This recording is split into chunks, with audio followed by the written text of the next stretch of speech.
ولو أننا نزلنا إليهم الملائكة وكلمهم الموتى وحشرنا عليهم كل شيء قبلا ما كانوا ليؤمنوا إلا أن يشاء الله ولكن أكثرهم يجهلون. وكذلك جعلنا لكل نبي عدوا شياطين الإنس والجن يوحي بعضهم إلى بعض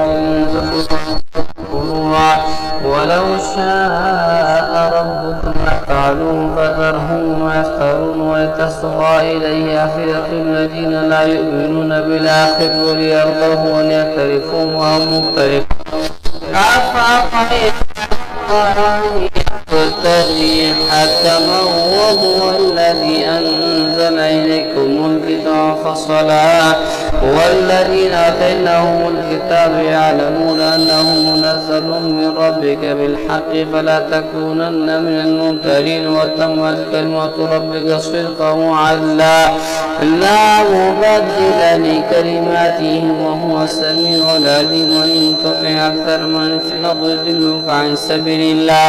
إن يتبعون إلا الظن وإنهم إلا يخرصون. ربك هو أعلم من يضل عن سبيله وهو أعلم بالمهتدين. فكلوا مما ذكر اسم الله عليه إن كنتم بهذه مؤمنين. وما لكم ألا تأكلوا مما ذكر اسم الله عليه وقد فصل لكم ما حرم عليكم إلا ما اضطررتم إليه وإن كثيرا ليضلون بأهوائهم بغير علم. إن ربك هو أعلم بالمعتدين. وذروا ظاهر الإثم وباطنه إن الذين يكسبون الإثم سيجزون بما كانوا يقترفون. ولا تأكلوا مما لم يذكر اسم الله عليه وإنه لفسق وإن الشياطين ليوحون إلى أوليائهم يجادلوكم وإن أطعتموهم إنكم لمشركون. أومن كان ميتا فأحييناه وجعلنا له نورا يمشي به في الناس كمن مثله في الظلمات ليس بخارج منها فذلك زين للكافرين ما كانوا يعملون. وكذلك جعلنا في كل قرية أكابر مجرميها ليمكروا فيها وما يمكرون به إلا بأنفسهم وما يشعرون. وإذا جاءتهم آية قالوا لن نؤمن حتى نؤتى مثل ما أوتي رسول الله الله أعلم حيث يجعل رسالته سيصيب الذين أجرموا صغار عند الله وعذاب شديد بما كانوا يمكرون. فمن يريد الله أن يهديه يشرح صدره للإسلام ومن يريد أن يضله يجعل صدره ضيقا حرجا كأنما يصعد في السماء كذلك يجعل الله الرجس على الذين لا يؤمنون. وهذا صراط ربك مستقيما قد فصلنا الآيات لقوم يذكرون لهم دار السلام عند ربهم وهو وليهم بما كانوا يعملون. ويوم يحشرهم جميعا يا معشر الجن قد استكثرتم من الإنس وقال أولياؤهم من الإنس ربنا استمتع بعضنا ببعض وبلغنا أجلنا الذي أجلت لنا قال النار مثواكم خالدين فيها إلا ما شاء الله إن ربك حكيم عليم. كذلك ونولي بعض الظالمين بعضا بما كانوا يكسبون. يا معشر الجن والإنس لم يأتكم رسل منكم يقصون عليكم آياتي وينذرونكم لقاء يومكم هذا قالوا شهدنا على أنفسنا وغرتهم الحياة الدنيا وشهدوا على أنفسهم أنهم كانوا كافرين. ذلك أن لم يكن ربك مهلك القرى بظلم وأهلها غافلون ولكل درجات مما عملوا وما ربك بغافل عما يعملون. وربك الغني ذو الرحمة إن يشأ يذهبكم ويستخلف من بعدكم ما يشاء كما أنشأكم من ذرية قوم آخرين إنما توعدون لآت وما أنتم بمعجزين قل يا قوم اعملوا على ما كانت مني عاملون فسوف تعلمون من تكون له عاقبة الدار إنه لا يفلح الظالمون وجعلوا لله مما ذرأ من الحرث والأنعام نصيبا فقالوا هذا لله بزعمهم وهذا لشركائنا فما كان من شركائهم فلا يصل إلى الله وما كان لله فهو يصل إلى شركائهم ساء ما يحكمون وكذلك زين لكثير من المشركين قتل أولادهم شركاؤهم ليردوهم وليلبسوا عليهم دينهم ولو شاء الله ما فعلوا فذرهم وما يفترون وقالوا هذه أنعام وحرث حجر لا يطعمها إلا من نشاء بزعمهم وأنعام حرمت ظهورها وأنعام لا يذكرون اسم الله عليه افتراء عليه سيجزيهم بما كانوا يفترون وقالوا ما في بطون هذه الأنعام خالصة لذكورنا ومحرم على أزواجنا وإن يكن ميتة فهم فيه شركاء سيجزيهم وصفهم إنه حكيم عليم قد خسر الذين قتلوا أولادهم سفها بغير علم وحرموا ما رزقهم الله افتراء على الله قد ضلوا وما كانوا مهتدين وهو الذي أنشأ جنات معروشات وغير معروشات والنخل وزرعا مختلفا وكلوا والزيتون والرمان متشابها وغير متشابه كلوا من ثمره إذا أثمر وآتوا حقه يوم حصاده ولا تسرفوا إنه لا يحب المسرفين ومن الأنعام حمولة وفرشا كلوا مما رزقكم الله ولا تتبعوا خطوات الشيطان إنه لكم عدو مبين 8 أزواج من الضأن 2 ومن المعز 2 قل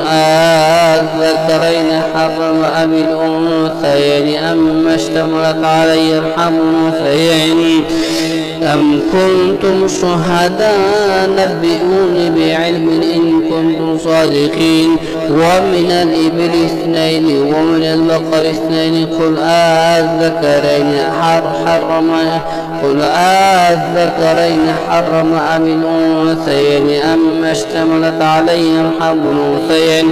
أم كنتم شهداء إذ وصاكم الله بهذا فمن أظلم ممن افترى على الله كذبا ليضل الناس بغير علم إن الله لا يهدي القوم الظالمين قل لا أجد فيما أوحي إلي محرما على طاعم يطعمه إلا يكون ميتة أو دما مسفوحا أو لحم خنزير فإنه رجس وفسقا أهل لغير الله به فمن اضطر غير باغ ولا عدل فإن ربك غفور رحيم على الذين هادوا حرمنا كل ذي ظفر ومن البقر والغنم حرمنا عليهم شحومهما إلا ما حملت ظهورهما أو الحوايا أو ما اختلط بعظم ذلك جزيناهم ببغي وإنا لصادقون فإن كذبوك فقل ربكم ذو رحمة واسعة ولا يرد بأسه عن القوم المجرمين سيقول الذين أشركوا لو شاء الله ما أشركنا ولا آباؤنا ولا حرمنا من شيء كذلك كذب الذين من قبلهم حتى ذاقوا بأسنا قل هل عندكم من علم فتخرجوه لنا إن تتبعون إلا الظن وإن أنتم لا تخرجون قل فلله الحجة البالغة فلو شاء لهداكم أجمعين قل هلم شهداءكم الذين يشهدون أن الله حرم هذا فإن شهدوا فلا تشهد معهم ولا تتبع أهواء الذين كذبوا بآياتنا والذين لا يؤمنون بالآخرة وهم بربهم يعدلون قل تعالوا واتل ما حرم ربكم عليكم ولا تشركوا به شيئا وبالوالدين إحسانا ولا تقتلوا أولادكم من إملاق نحن نرزقكم وإياهم ولا تقربوا الفواحش ما ظهر منها وما بطن ولا تقتلوا النفس التي حرم الله إلا بالحق ذلكم وصاكم به لعلكم تعقلون ولا تقربوا مال اليتيم إلا بالتي هي أحسن حتى يبلغ أشده وأوفوا الكيل والميزان بالقسط لا نكلف نفسا إلا وسعها وإذا قلتم فاعدلوا ولو كان ذا قربى وبعهد الله وفوا ذلكم وصاكم به لعلكم تذكرون وأن هذا صراط مستقيما فاتبعوه ولا تتبعوا السبل فتفرق بكم عن سبيله ذلكم وصاكم به لعلكم تتقون ثم آتينا موسى الكتاب تماما على الذي أحسن وتفصيلا لكل شيء وهدى ورحمة لعلهم بلقاء ربهم يؤمنون وهذا كتاب أنزلناه مبارك فاتبعوه واتقوا لعلكم ترحمون أن تقولوا إنما أنزل الكتاب على طائفتين من قبلنا وإن كنا عن دراستهم لغافلين أو تقولوا لو أن أنزل علينا الكتاب لكنا أهدى منهم فقد جاءكم بينة من ربكم وهدى ورحمة فمن أظلم ممن كذب بآيات الله وصرف عنها سنجزي الذين يصرفون عن آياتنا سوء العذاب ما كانوا يصرفون هل ينظرون إلا أن تأتيهم الملائكة أو يأتي ربك أو يأتي بعض آيات ربك يوم يأتي بعض آيات ربك لا ينفع نفسا إيمانها لم تكن آمنت من قبل وكسبت في إيمانها خيرا قل انتظروا إنا منتظرون إن الذين فرقوا دينهم وكانوا شيعا لست منهم في شيء إنما أمرهم إلى الله ثم ينبئهم بما كانوا يفعلون من جاء بالحسنة فله عشر أمثالها ومن جاء بالسيئة فلا يجزى إلا مثلها وهم لا يظلمون قل إنني هداني ربي إلى صراط مستقيم دينا قيما ملة إبراهيم حنيفا وما كان من المشركين قل إن صلاتي ونسكي ومحياي ومماتي لله رب العالمين لا شريك له وبذلك أمرت وأنا أول المسلمين قل غير الله يبغي ربا وهو رب كل شيء ولا تكسب كل نفس إلا عليها ولا تزر وازرة وزر أخرى ثم إلى ربكم مرجعكم فينبئكم ما كنتم فيه تختلفون وهو الذي جعلكم خلائف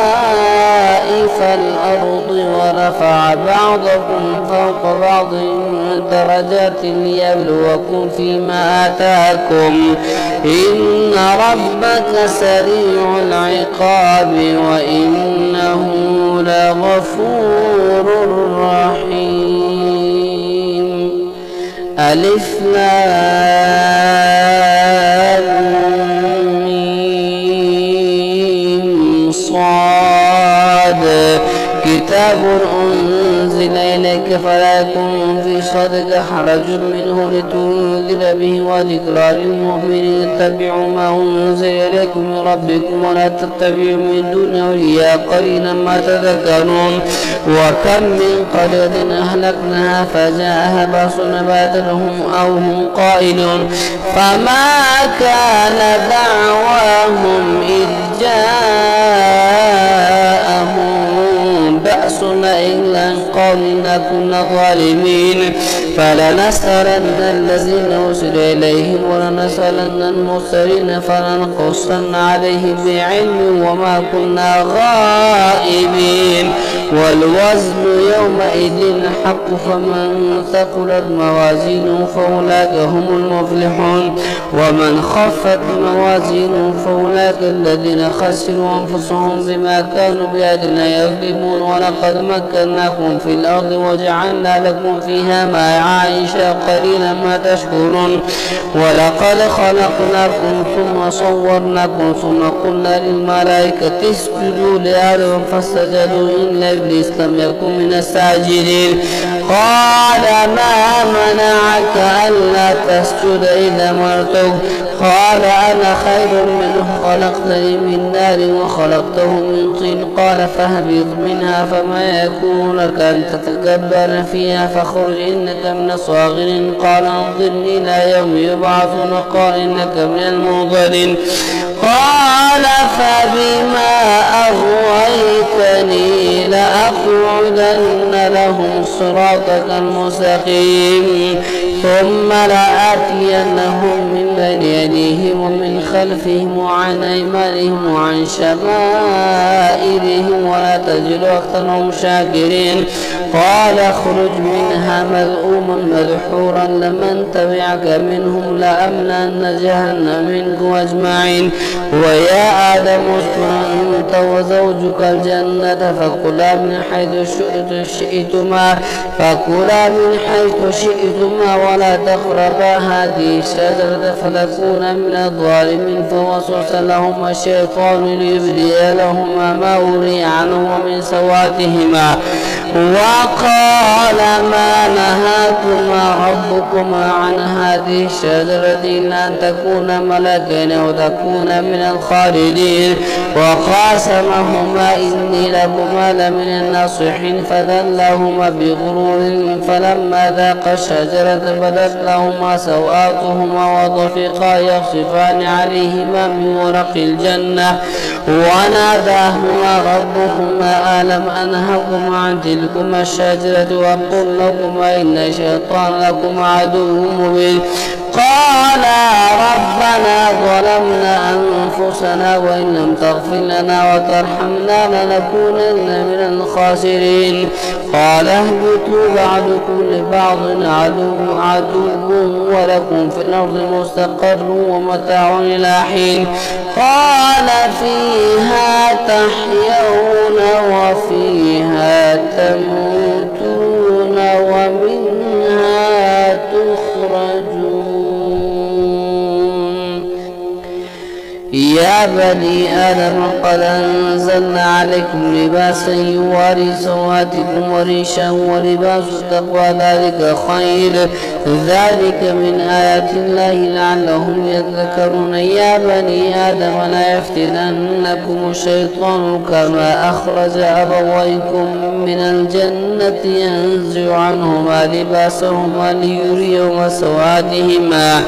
إنه يراكم هو وقبيله من حيث لا ترونهم إنا جعلنا الشياطين أولياء للذين لا يؤمنون وإذا فعلوا فاحشة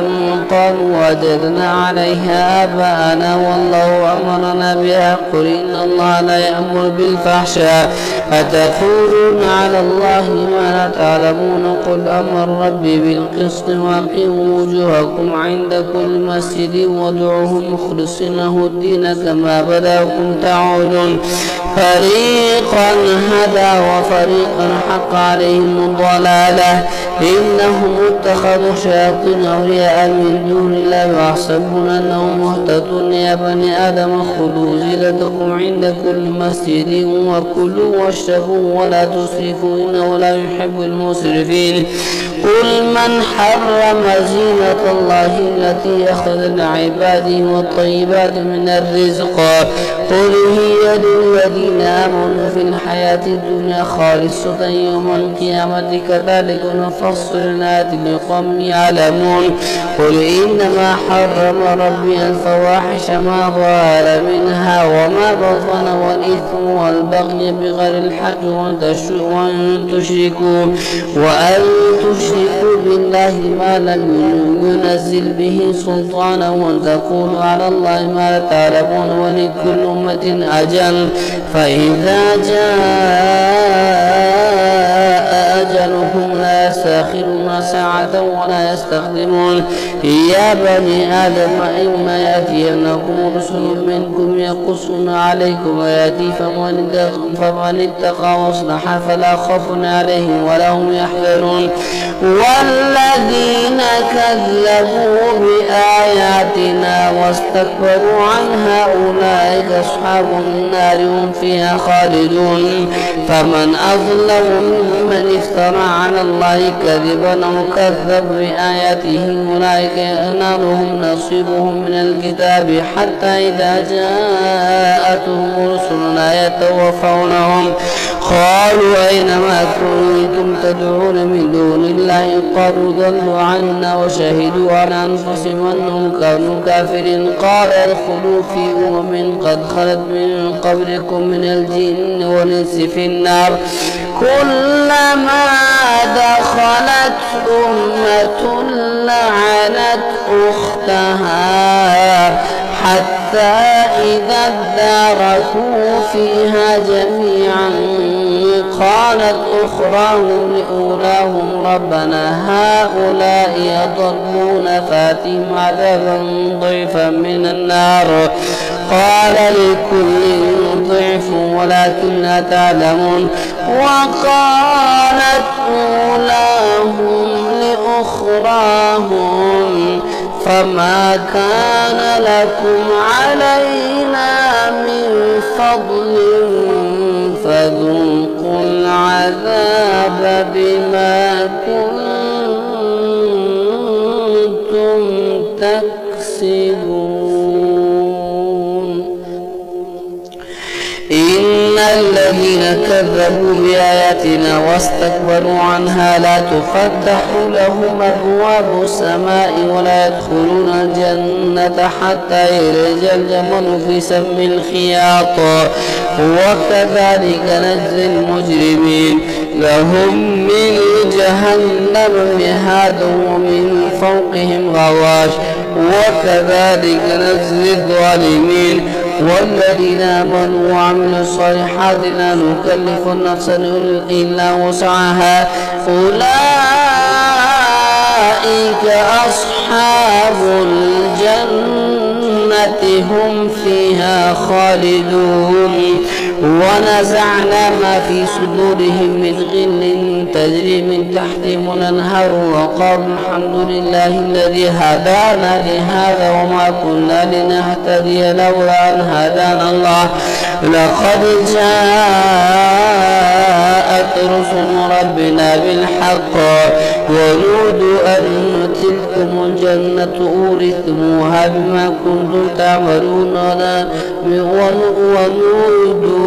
أن تلكم الجنة أورثتموها بما كنتم تعملون ونادى أصحاب الجنة أصحاب النار أن قد وجدنا ما وعدنا ربنا حقا فهل وجدتم ما وعد ربكم حقا قالوا نعم فأذن مؤذن بينهم اللعنة الله على الظالمين الذين يصدون عن سبيل الله ويبغونها عوجا وهم بالآخرة كافرون وبينهما حجاب وعلى الأعراف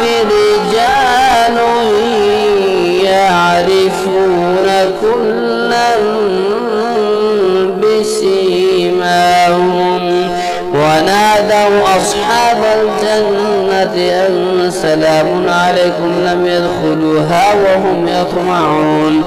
وإذا صرفت أبصارهم تلقاء أصحاب النار قالوا ربنا لا تجعلنا مع القوم الظالمين.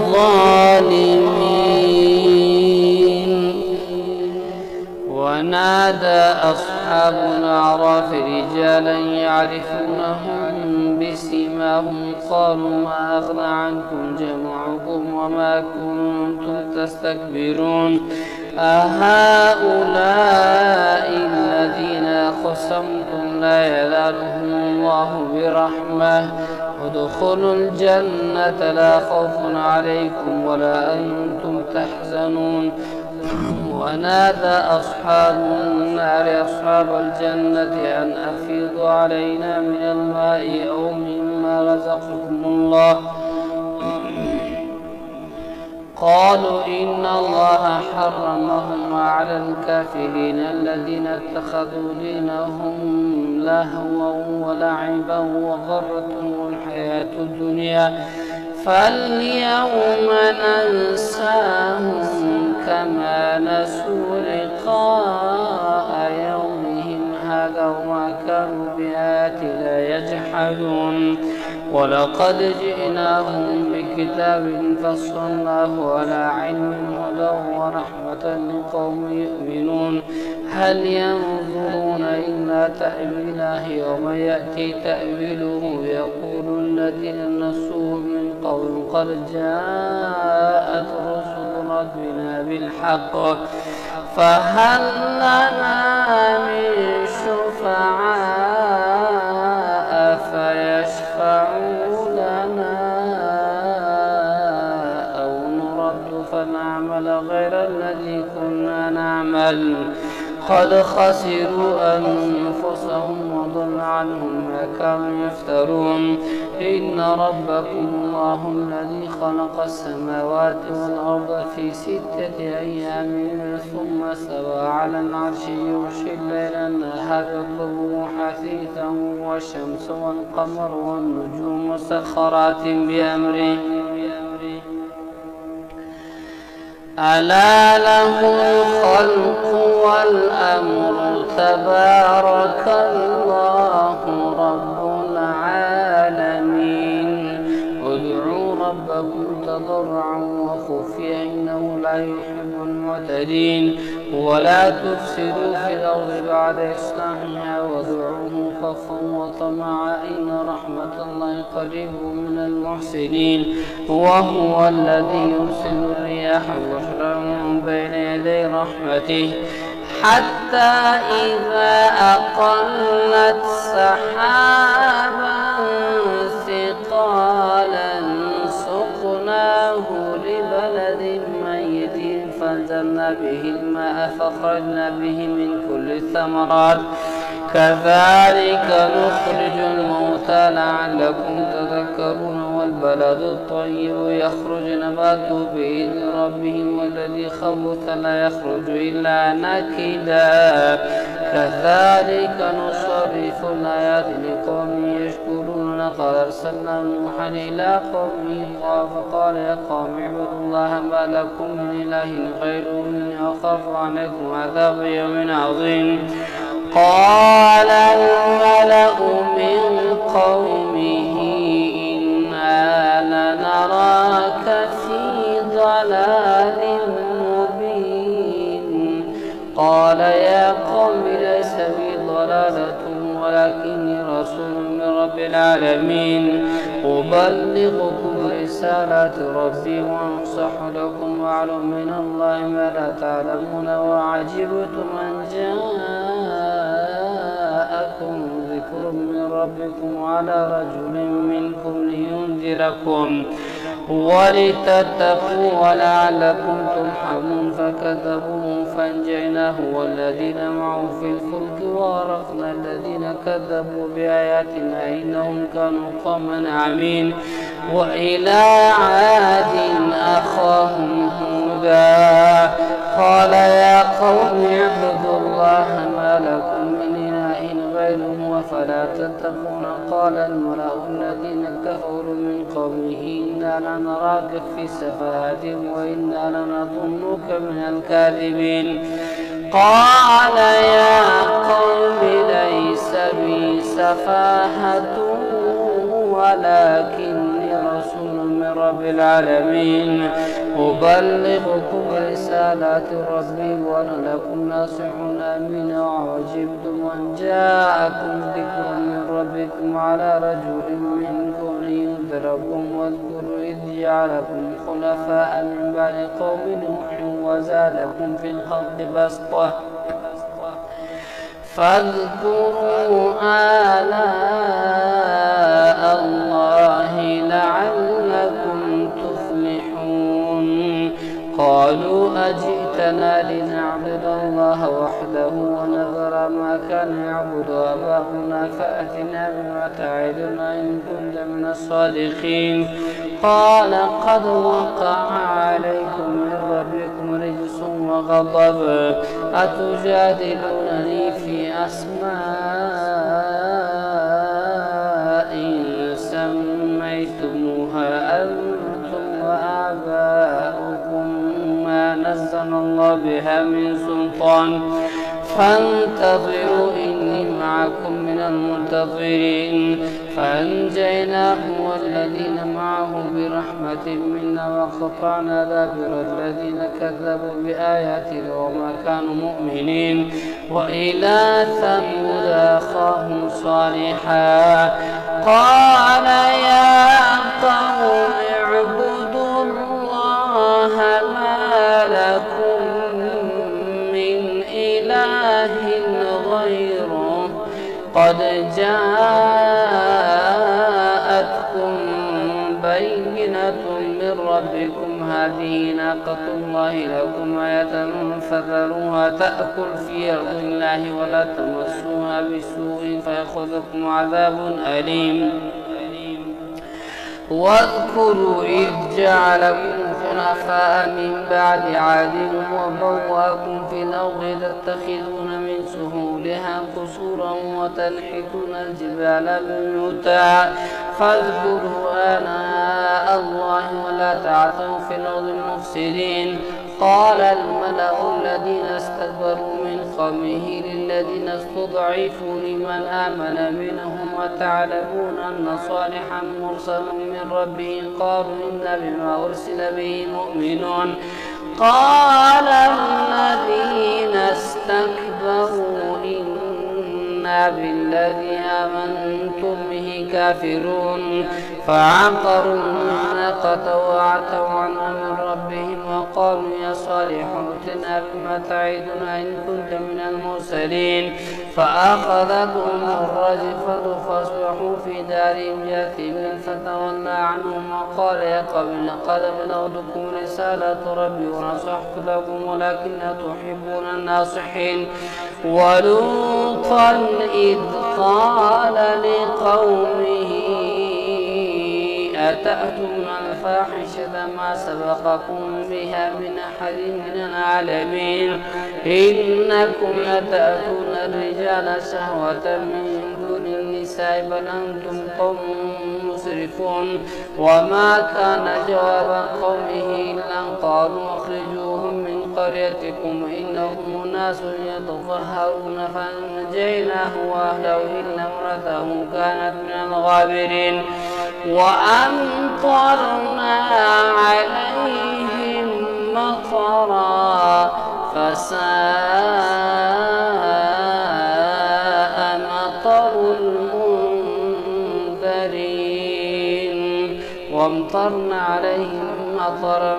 فانظر كيف كان عاقبة المجرمين وإلى مدين أخاهم شعيبا قال يا قوم اعبدوا الله ما لكم من إله غيره قد جاءتكم بينة من ربكم فأوفوا الكيل والميزان ولا تبخسوا الناس أشياءهم ولا تفسدوا في الأرض بعد إصلاحها ذلكم خير لكم إن ولا تقعدوا بكل صراط توعدون وتصدون عن سبيل الله من آمن به وتبغونها عوجا واذكروا إذ كنتم قليلا فكثركم وانظروا كيف كان عاقبة المفسدين وإن كان طائفة منكم آمنوا بالذي أرسلت به وطائفة لم يؤمنوا فاصبروا حتى يحكم الله بيننا وهو خير الحاكمين